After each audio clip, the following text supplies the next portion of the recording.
Podíamos ver ali ou em outras regiões em que proliferasse o elemento espiritual inferior, e também no próprio cenário terreno, porquanto a terra oferece jurisdição divina, campos vastíssimos para o exercício das penalidades necessárias aos seus réus, acúmulos de sofrimentos, lutas árduas, incontáveis, no sentido de apagar das consciências culpadas os fogos dos remorsos alucinadores. E como nas instâncias sombrias do invisível só ingressam espíritos criminosos a se julgarem ainda homens, voluntariosos e prepotentes, querendo continuar a agir em prejuízo do próximo e de si mesmo, a necessidade de rigores se impõe, como na sociedade terrena sucede com aqueles que infringem as leis humanas. Pois é necessário esclarecer que as organizações terrestres são cópias imperfeitas das instituições modelares da espiritualidade. Deslizava o veículo, já se aproximando da meta para a qual nos dirigíamos.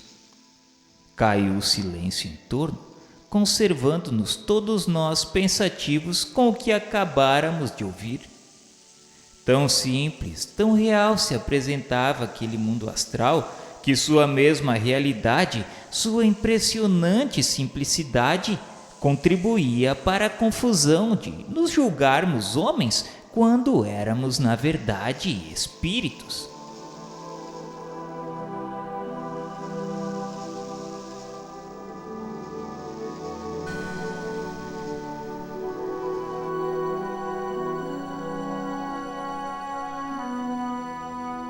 A torre de vigia desenhava-se como incrustada nas camadas acinzentadas da cerração, trazendo à lembrança antigas fortalezas da Europa. Majestosa e sugestiva, infundiria respeito, se não pavor, ao transeunte das vias do invisível que lhe desconhecesse a finalidade. Acompanhados dos guias que levávamos, obtivemos passagem livre em seus pórticos. Comoção penosa precipitou vibrações de angústias em nosso ser acovardado pelas recordações dos dissabores suportados, pois dir-se-ia que aquele ambiente pesado e sombrio falava nossa alma dos dramas vividos nas penumbras do Vale Sinistro.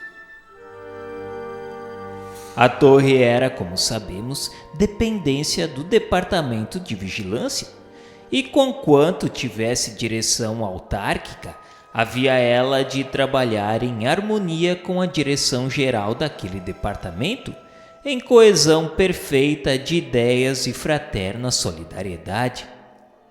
Seria o posto de maior responsabilidade de toda a colônia se ali pudesse existir algum menos responsável que o seu congênere, porque situada em zona perigosa do astral inferior, rodeada de elementos nocivos e perturbadores, sendo dever seu a estes combater, desviar, impedindo o assédio de espíritos assaltantes, encaminhar para outras paragens infelizes perseguidos por obsessores que a todo custo na colônia se desejassem abrigar.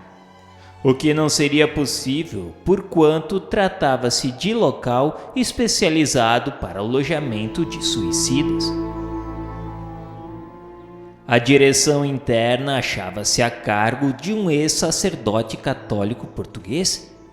Também havia muito iniciado dos templos de ciências da Índia. Sob sua orientação, serviam vários outros condiscípulos não iniciados, obedientes, porém, aos mais exaustivos labores em regiões inferiores. Serviços por eles próprios escolhidos voluntariamente como expiação pelos desmandos com que haviam tratado os interesses do Evangelho do crucificado quando na terra. Investidos da alta dignidade de pastores de almas, e ao qual haviam conspurcado com a mentira, a hipocrisia, as falsas e ardilosas interpretações. As funções de diretor, todavia, eram apenas internas, limitadas a uma fiscalização, assistência de maioral. As providências para a defesa cabiam à sede central do departamento.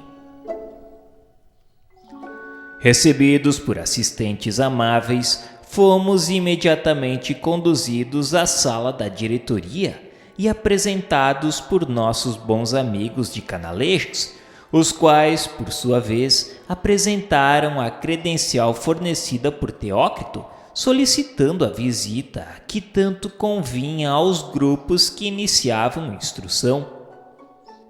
Bondosamente acolhido, fomos saudados em nome do mestre dos mestres e da guardiã da legião, tendo ainda o diretor apresentado bons votos pelo nosso restabelecimento completo e consequente progresso. Encantados, notamos não existir superficialidade ou afetação social nas maneiras daqueles que nos falavam. Ao contrário, a simplicidade, as formosas expressões de vera solidariedade irradiavam indefiníveis atrativos, cativando-nos gratamente. Concertado o programa da visita entre nossos guias e o diretor, Padre Anselmo de Santa Maria não se perdeu tempo em conversações ociosas, iniciando imediatamente o digno dirigente importantes explicações enquanto caminhávamos demandando os pavimentos superiores. Não nos furtaremos ao grato dever de concluir este capítulo com os informes colhidos durante a curiosa visita. E enquanto subíamos, Padre Anselmo começou esclarecendo que a torre de vigia, no momento, acumulava afazeres, dada a circunstância de ainda não se encontrar um instituto definitivamente estabelecido. Havia carência de trabalhadores especializados e todos os departamentos se encontravam sobrecarregados, desdobrando-se em atividades múltiplas. Os trabalhadores da torre de vigia atendiam os casos tão variados quanto espinhosos, diferentes mesmo da especialidade de que só deveriam tratar, e poderíamos ver isso mais adiante. Havíamos, porém, alcançado o pavimento mais alto, pois nossa inspeção partiria em sentido inverso, isso é, do andar superior para os que lhe ficassem abaixo. Um salão circular vastíssimo, imerso em penumbra, como se as quintessências de que era construído se baseassem nos mais pesados exemplares que por ali existissem, surgiu à nossa frente, rodeado de cômodos bancos estofados. Portas largas envidraçadas estendiam-se em toda a circunferência, deixando ver o que se passava no interior de cada aposento. A convite do amável Cicerone, aproximávamos-nos das portas e examinávamos tanto quanto possível o interior, não nos sendo, porém, franqueada a entrada. No entanto, não ouvíamos um único som. As vidraças seriam de substâncias isolantes à prova total de ruído. No primeiro gabinete existiam estranhas baterias de aparelhos que pareciam ser telescópios possantes, maquinarias aperfeiçoadas, elevadas ao estado ideal para sondagem a grandes distâncias, espécie de raio-x capazes de perquirir os abismos do espaço infinito, assim como do mundo invisível e da Terra. Outros, porém, desafiavam nossa compreensão de calouros do mundo espiritual. No segundo gabinete, telas luminosas, colossais, das quais as existentes nas enfermarias do hospital pareciam graciosas miniaturas. Indicavam haver necessidade ali também de retratarem-se acontecimentos e cenas ocorridos a imensuráveis distâncias, tornando-os presentes aos técnicos e observadores, para tanto credenciados, a fim de serem devidamente estudados e examinados. Semelhantes aparelhos, cuja perfeição o homem ainda não concebe, não obstante já se achar em seu encalço, permitiria ao operador conhecer até os mínimos detalhes qualquer assunto, mesmo o desenvolvimento dos infusórios nos leitos abismais do oceano, se necessário. Bem assim, a sequência de uma existência humana que se precisasse conhecer, ou as ações de um espírito em atividades no invisível, nas camadas inferiores, ou durante missões penosas e excursões pertinentes aos serviços assistenciais. Todavia, os regulamentos rigorosamente observados rezavam sua utilização apenas em casos verdadeiramente necessários. Existia, porém, ainda um terceiro, o maior de todos, pois ocupava todo um andar da majestosa torre, parecendo tratar-se antes de uma oficina, por assim dizer, mecânica, onde os operários seriam eminentes vultos da ciência. Era este o local reservado à maquinaria magnética que permitiria o uso e a ação de todos os magníficos aparelhamentos existentes na colônia, inclusive o do sistema de iluminação noturna, espécie de usina eletromagnética distribuidora de fluidos diversos, capazes para o bom funcionamento dos mesmos aparelhos. E em todos os compartimentos uma azáfama sem interrupções, labor incessante e árduo, quiçá exaustivo. Muitas damas figuravam no quadro de funcionários que em tais dependências víamos desenvolvendo meritórias atividades. Pareciam figuras aladas, indo e vindo em silêncio, sérias e atentas, envolvidas em belos vestuários brancos, tão alvos que se diriam lucilantes, particularidade que nos despertou a atenção, fazendo supor a nossa incapacidade tratar-se de uniformes para uso interno, quando em verdade nada mais era senão o padrão do bom estado vibratório de suas mentes. Esforçavam-se por diminuí-lo num local incompatível com suas verdadeiras expansões.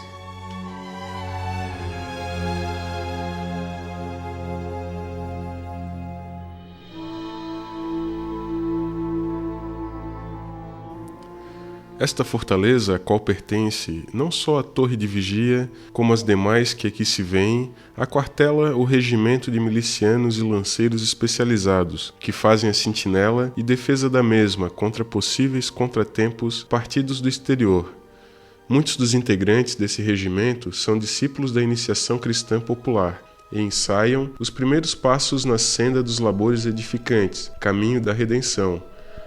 Alguns foram também suicidas, que agora experimentam conosco a reparação de antigos deslizes. Outros, no entanto, saíram da mais negra impiedade, pois foram, além de suicidas, temíveis obsessores. E seus delitos, os crimes que praticaram durante tão lastimáveis ofícios, são bem fáceis de avaliar. Todos eles são tratados pela direção da colônia com desvelado amor e caridade cristã, a qual se acham afetos aos trabalhos de auxílio e a sua reeducação. Sobre os últimos, isto é, os obsessores, existem mesmo recomendações especiais, provindas do mais alto, visto que a insigne guardiã da legião deseja vê-los o mais cedo possível integrados nas hostes dos verdadeiros conversos da doutrina do amado Filho, na legião dos trabalhadores devotados da causa magnânima do Mestre dos Mestres. Assim sendo, além dos trabalhos que desempenham e que também fazem parte da instrução que lhes é devida, todos estudam, aprendem com seus instrutores noções indispensáveis do amor, da justiça, do dever, do bem legítimo, habilitam-se na moral do Cristo de Deus no respeito devido ao Todo-Poderoso, até que tornem a reencarnação para os testemunhos decisivos. Não obstante, muitos já venceram as primeiras etapas dos testemunhos indispensáveis, isto é, voltaram já das terríveis reencarnações expiatórias. Continuando aqui a instrução para progressos futuros. Não poderei deixar de fazer referências aos batalhões de lanceiros hindus, aqui também aquartelados, os quais, voluntária e abnegadamente, se dedicam a servir de modelo para os recém-arrependidos, fiscalizando-os e cooperando conosco para sua reabilitação. Enquanto prestam outros inestimáveis concursos à direção do nosso instituto, esses hindus, antigos discípulos particulares dos iniciados aqui domiciliados, alguns já bastante encaminhados para a luz da verdade, são, como facilmente percebemos, o verdadeiro sustentáculo da ordem e da disciplina que mantém a paz entre os demais.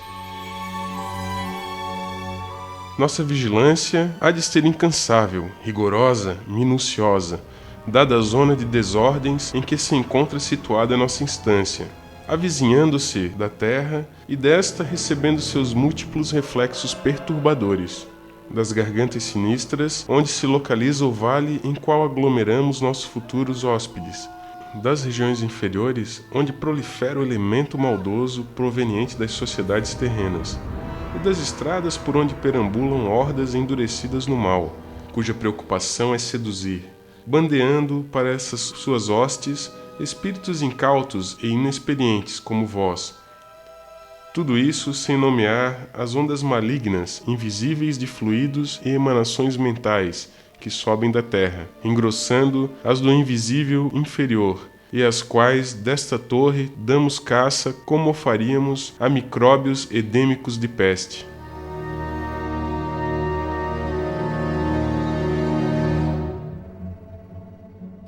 Através dos aparelhamentos que vedes, estamos em ligação permanente com os seus sucessos desenrolados no Vale dos Suicidas. Graças a eles, permanecemos presentes ao que ali ocorre, de tudo sabemos e tudo ouvimos. Poderíamos exercitar a clarividência, a visão à distância, assim como outros dons anímicos que igualmente possuem os nossos técnicos, a fim de nos inteirarmos do que necessitarmos saber, pois temos, mesmo na torre, funcionários capazes de tão vultuoso quanto melindroso serviço, como aquelas operosas irmãs que acolá observamos, atentas no cumprimento do dever. Preferimos, porém, geralmente os aparelhos, porque seria sacrificar demasiadamente, sem necessidade, tão preciosas faculdades anímicas num local heterogêneo como esse, carregado de influências pesadas, que delas exigiriam grande dispêndio de energias preciosas, esforços supremos, quando o aparelhamento de que dispomos realiza o mesmo serviço sem exigências vultuosas de ordem mental. Por muitos desgraçados, que sejam os galés do vale, ou os transviados que se aprazem no mal, e cujo raio de ação se encontre no caminho de nossas atividades, jamais se acharão desamparados, pois os servos de Maria velam por eles, com o auxílio destes magníficos aparelhos de visão e comunicação, e os socorrem no momento oportuno, isto é, desde que eles mesmos estejam em condições de serem socorridos, transportados para outro local.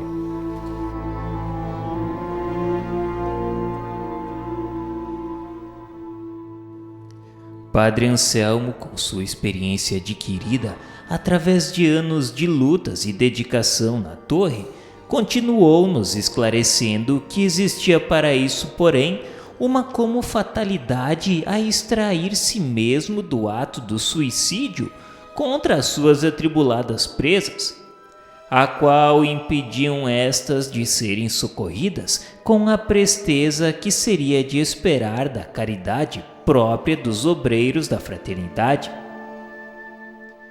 E isso acontecia porque elas não se encontravam radicalmente desligadas dos liames que as prendiam a um envoltório carnal, isto é, por se conservarem ainda semi-encarnadas ou semi-desencarnadas.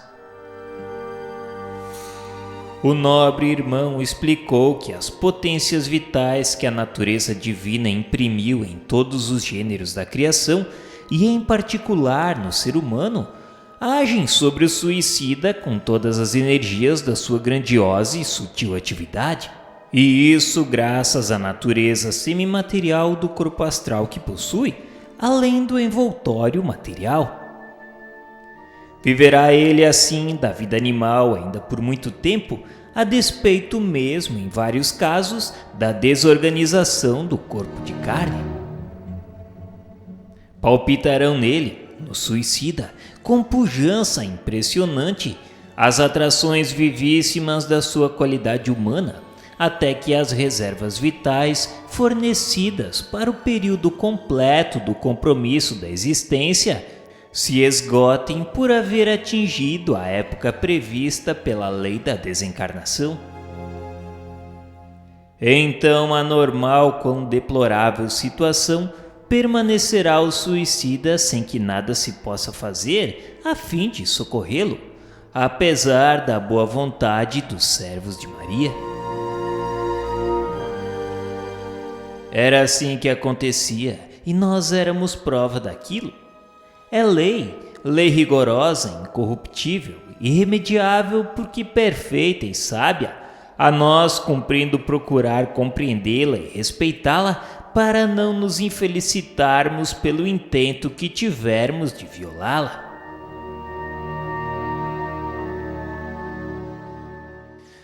Daí a calamidade que sobrevém aos suicidas e a impossibilidade de abreviar os males que os afligem.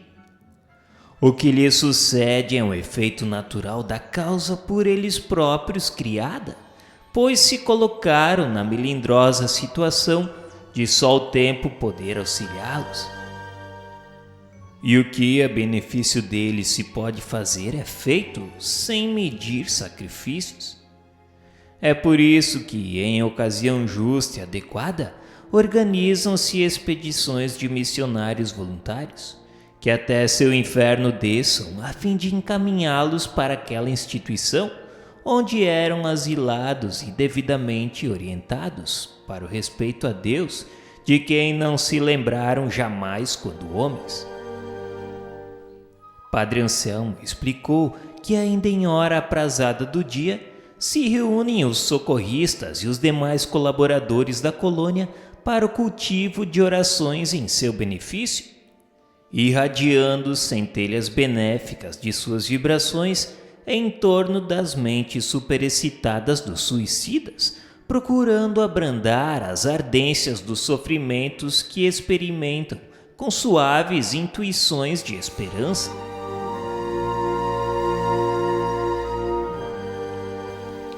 Se não se conservassem tão alucinados, sossobrados nos boqueirões da desesperança, da funesta descrença em Deus, na qual sempre se comprazeram, perceberiam os convites à oração que todas as tardes lhes dirigimos, ao cair do crepúsculo, assim como as falas do encorajamento, intentando despertá-los para o advento da confiança nos poderes misericordiosos do Pai Altíssimo. Pois não devemos olvidar que tratamos com povos cristãos que mais ou menos se emocionam ao recordar a infância distante, quando, ao pé da lareira, junto ao regaço materno, balbuciavam as doces frases da Anunciação de Gabriel à Virgem de Nazaré, que receberia como filho o Redentor da humanidade. E nós nos vemos na preocupação de lançar mãos de todos os recursos lícitos para, de algum modo, enxugar as lágrimas desses míseros descrentes que se precipitaram em tão pavoroso abismo. Sempre que um condenado tiver extinguido ou mesmo aliviado o carregamento de vitalidade animalizada, esteja ele sinceramente arrependido ou não, avisaremos o serviço de socorro da vigilância, o qual partirá imediatamente ao seu encontro, trazendo-o para a guarda da legião. Então, tal seja a sua condição moral, arrependido, revoltado, endurecido, será encaminhado por aquele departamento ao local que lhe competir, conforme já sabeis, o hospital, o isolamento, o manicômio e até para estas torres, pois, como dissemos, em virtude de ainda não nos acharmos devidamente instalados, acumulamos afazeres, mantendo aqui mesmo postos auxiliares para custodiar grandes criminosos, dos quais seja caçada a liberdade por demasiada permanência nas vias do erro, isto é, suicidas obsessores.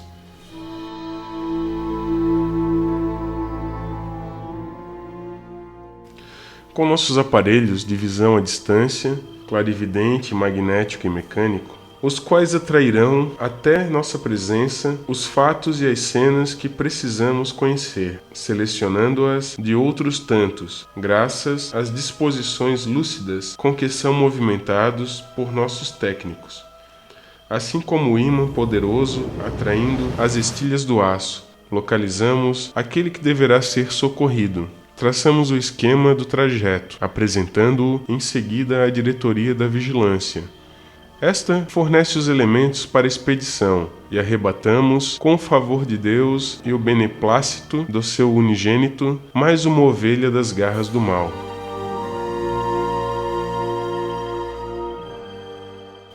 É rigorosamente proibida a entrada nestes gabinetes, a quem aí não exerça atividades.